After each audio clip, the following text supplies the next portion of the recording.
Hey guys, मैं चारू हूँ। ये मेरा दूसरा वीडियो है। मैं आपको लॉ नेट के टॉपिक्स कराऊंगी। आगे बढ़ने से पहले चैनल को सब्सक्राइब कर लीजिए और बेल आइकन दबाना ना भूलें। गाइस, लास्ट वीडियो में हमने हिंदू लॉ का थोड़ा सा इंट्रोडक्शन शुरू किया था।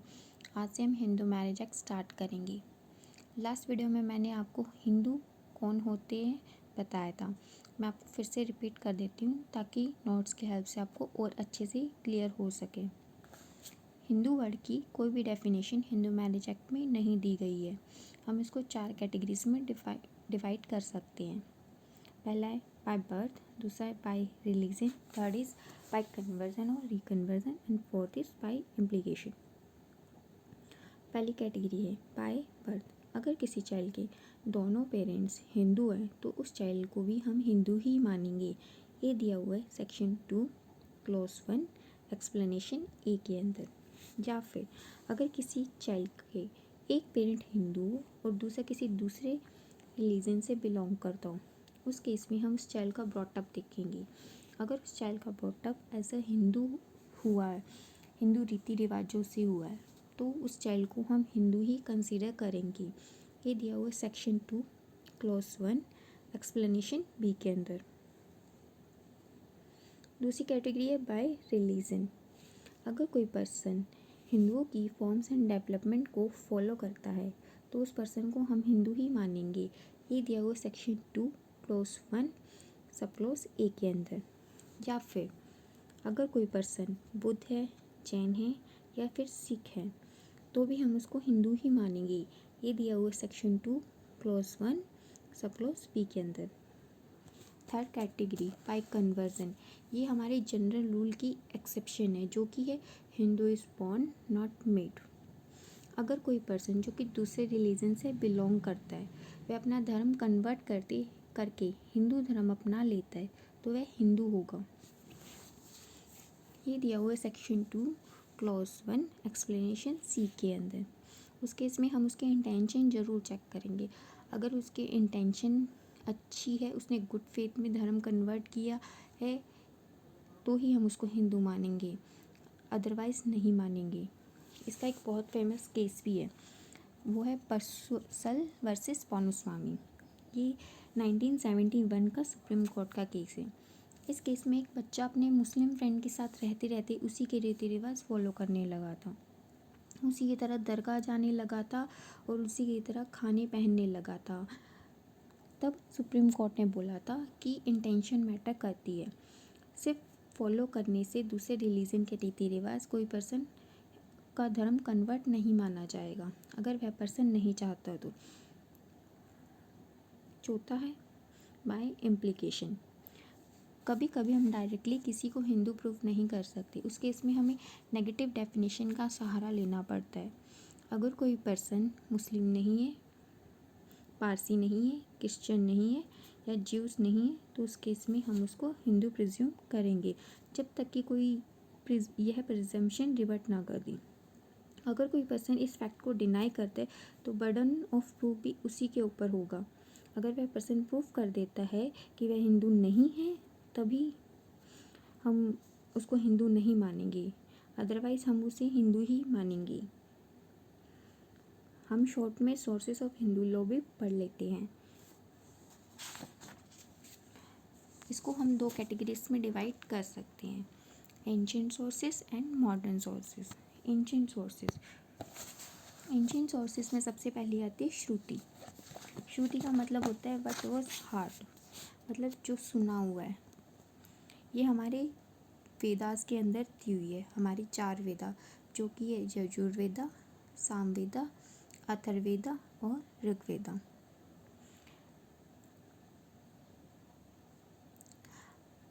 दूसरा है स्मृति।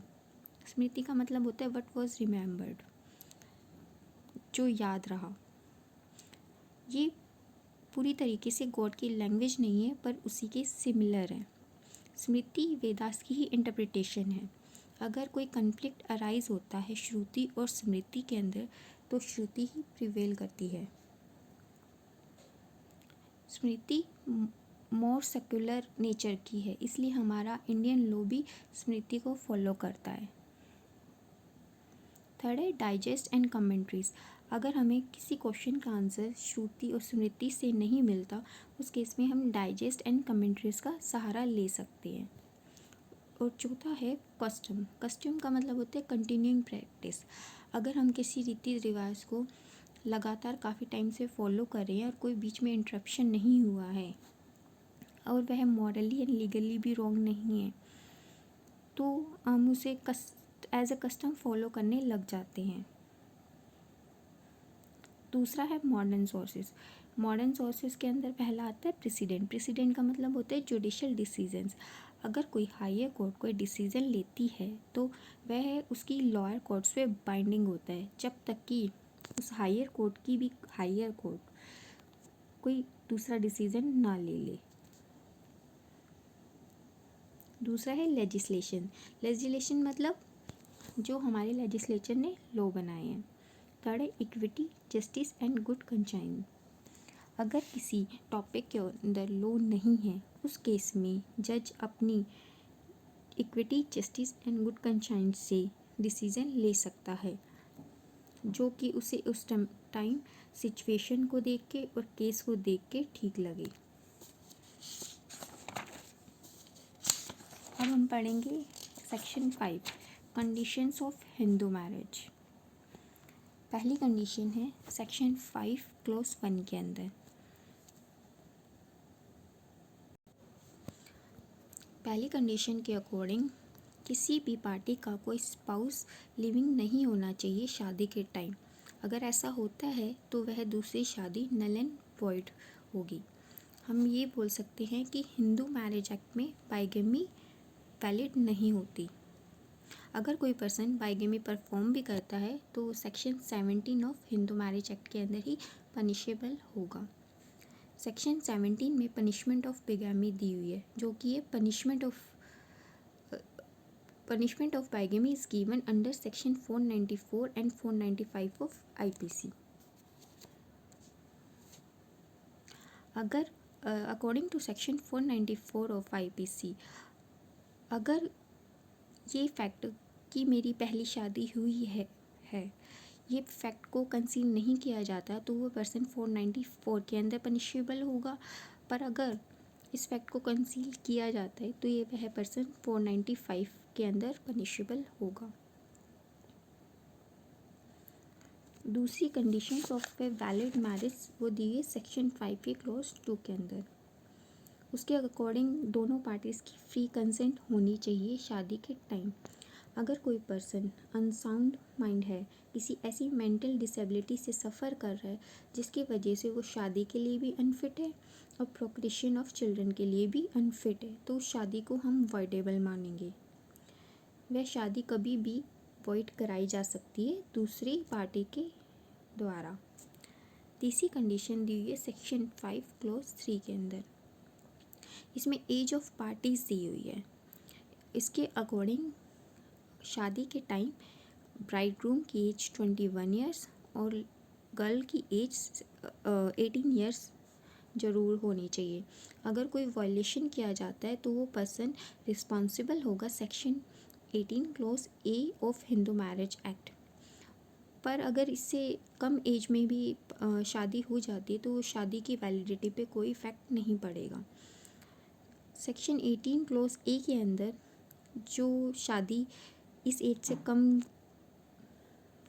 में होती है करवाई जाती है वो लोग पनिशेबल हो गए रिग्रेस इम्प्रिजमेंट, जो कि 2 साल है, और फाइन जो कि 1 साल है, या फिर दोनों के लिए भी हो सकते हैं। चौथी कंडीशन दी हुई है सेक्शन 5 क्लॉज 4 के अंदर। दोनों पार्टीज़ जो शादी कर रही हैं वो प्रोहिबिटेड रिलेशनशिप के अंदर नहीं आनी चाहिए।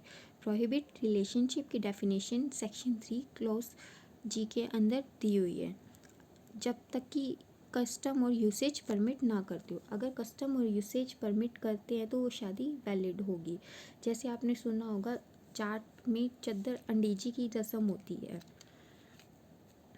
अगर कोई भी वायलेशन होता है इस रूल का तो वह सेक्शन 18 क्लॉज बी के अंदर पनिशेबल होगा और वो शादी भी वॉइड होगी।